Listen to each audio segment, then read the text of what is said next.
ಕರಸೇವಕ ಶ್ರೀಕಾಂತ್ ಪೂಜಾರಿ ಬಂಧನ ಖಂಡಿಸಿ ರಾಜ್ಯಾದ್ಯಂತ ಪ್ರತಿಭಟನೆ ನಡೆಸಲು ಬಿಜೆಪಿ ಕರೆ ನೀಡಿದ್ದು, ಚಿಕ್ಕಮಗಳೂರು ಜಿಲ್ಲಾ ಬಿಜೆಪಿ ಘಟಕದ ವತಿಯಿಂದ ಬುಧವಾರ ಪ್ರತಿಭಟನೆ ನಡೆಯಿತು. ನಗರದ ಜಿಲ್ಲಾ ಬಿಜೆಪಿ ಕಚೇರಿಯಿಂದ ಆಜಾದ್ ಪಾರ್ಕ್ವರೆಗೂ ಬಿಜೆಪಿ ಕಾರ್ಯಕರ್ತರು ಮೆರವಣಿಗೆ ತೆರಳಿ ಪ್ರತಿಭಟನೆ ನಡೆಸಿದರು.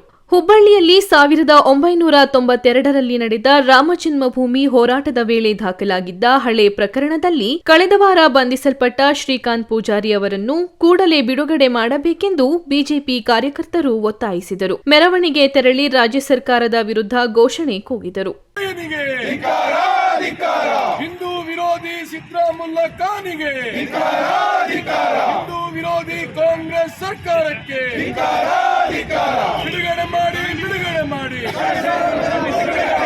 ಬಿಡುಗಡೆ ಮಾಡಿ, ಬಿಡುಗಡೆ ಮಾಡಿ. 22ನೇ ತಾರೀಕು ಅಯೋಧ್ಯೆಯಲ್ಲಿ ಇವತ್ತು ಕರ್ನಾಟಕದ ಭ್ರಷ್ಟ ಮುಖ್ಯಮಂತ್ರಿ ಸಿದ್ದರಾಮಯ್ಯನಿಗೆ ನಾನೊಂದು ಮಾತು ಹೇಳಲಿಕ್ಕೆ ಇಚ್ಛೆಪಡ್ತೀನಿ.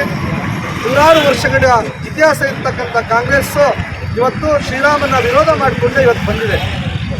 ಅವರು ಕನಸಲು ನೆನೆಸಿರ್ಲಿಕ್ಕಿಲ್ಲ ಅಯೋಧ್ಯೆಯಲ್ಲಿ ಶ್ರೀರಾಮಚಂದ್ರನ ಪ್ರತಿಷ್ಠಾಪನೆ ಆಗುತ್ತೆ ಅಂತೇಳಿ. ಅವರೆಲ್ಲರೂ ಸಹ ಅಲ್ಪಸಂಖ್ಯಾತರ ಓಲೈಕೆಗೋಸ್ಕರ ರಾಜಕಾರಣವನ್ನು ಮಾಡ್ಕೊಂಡು ಬಂದಿದ್ರು. ಇವತ್ತು ಅವರಲ್ಲಿ ಒಂದು ಭಯ ಕಾಡ್ತಾ ಇದೆ. ಅಯೋಧ್ಯೆಯಲ್ಲಿ ಶ್ರೀರಾಮಚಂದ್ರನ ಪ್ರಾಣ ಪ್ರತಿಷ್ಠಾಪನೆ ಯಾವತ್ತು 22ನೇ ತಾರೀಕು ಆಗ್ತಾ ಇದೆ, ಅವತ್ತಿಂದ ನಮ್ಮ ಶವದ ಪೆಟ್ಟಿಗೆ ಕೊನೆ ಮೊಳೆಯನ್ನು ಹೊಡುವಂಥ ಕೆಲಸವನ್ನು ಭಾರತದಲ್ಲಿ ಇರ್ತಕ್ಕಂಥ ಎಲ್ಲ ಹಿಂದೂಗಳು ಮಾಡ್ತಾರೆ ಅನ್ನೋ ಒಂದು ಭಯ ಕಾಂಗ್ರೆಸ್ ಸರ್ಕಾರದಲ್ಲಿ ಮತ್ತು ಸಿದ್ದರಾಮಯ್ಯನವರ ಮನಸ್ಸಿನಲ್ಲಿ ಇವತ್ತು ಅಚ್ಚೊಳೆಯಂತೆ ಉಳ್ಕೊಂಡಿದೆ. ಅದಕ್ಕೋಸ್ಕರ ಅವರು ನಮ್ಮ ಹಿಂದೂ ಕಾರ್ಯಕರ್ತರಿಗೆ, ಶ್ರೀರಾಮನ ಭಕ್ತರಿಗೆ ಇವತ್ತು ತೊಂದರೆ ಕೊಡುವಂಥ ಕೆಲಸವನ್ನು ಅವರು ಮಾಡ್ತಾ ಇದ್ದಾರೆ. ಮುಖ್ಯಮಂತ್ರಿ ಸಿದ್ದರಾಮಯ್ಯ ನಾನು ಮತ್ತು ಕಾಂಗ್ರೆಸ್ ಸರ್ಕಾರಕ್ಕೆ ನಾನು ಹೇಳಲಿಕ್ಕೆ ಇಚ್ಛೆ ಪಡ್ತೀನಿ, ಇವತ್ತು ಹಿಂದೂವಾಗಿ ಹುಟ್ಟಬೇಕು ಅಂತಿದ್ರೆ 7 ಜನ್ಮದ ಪುಣ್ಯ ಪಡೆದಿರಬೇಕು ಅಂತ ಹಿಂದೂವಾಗಿ ತಾವು ಹುಟ್ಟಿ ಇವತ್ತು ಹಿಂದುತ್ವಕ್ಕೆ ಅಪಮಾನವಾದಂಥ ಒಂದು ಕೆಲಸವನ್ನು ಮಾಡ್ತಾ ಇದ್ದೀರಿ ನೀವು. ಇದು ಪ್ರಭು ಶ್ರೀರಾಮಚಂದ್ರ ನಿಮ್ಮನ್ನು ಯಾವತ್ತೂ ಕ್ಷಮಿಸೋದಿಲ್ಲ. ಕಾಂಗ್ರೆಸ್ ಪಕ್ಷವನ್ನು ಸರ್ವನಾಶ ಮಾಡಲಿಕ್ಕೆ ನೀವು ಇವತ್ತು ಮುಖ್ಯಮಂತ್ರಿ ಆಗಿರುವಂಥ ಕೆಲಸವನ್ನು ಮಾಡ್ತಾ ಇದ್ದೀರಿ.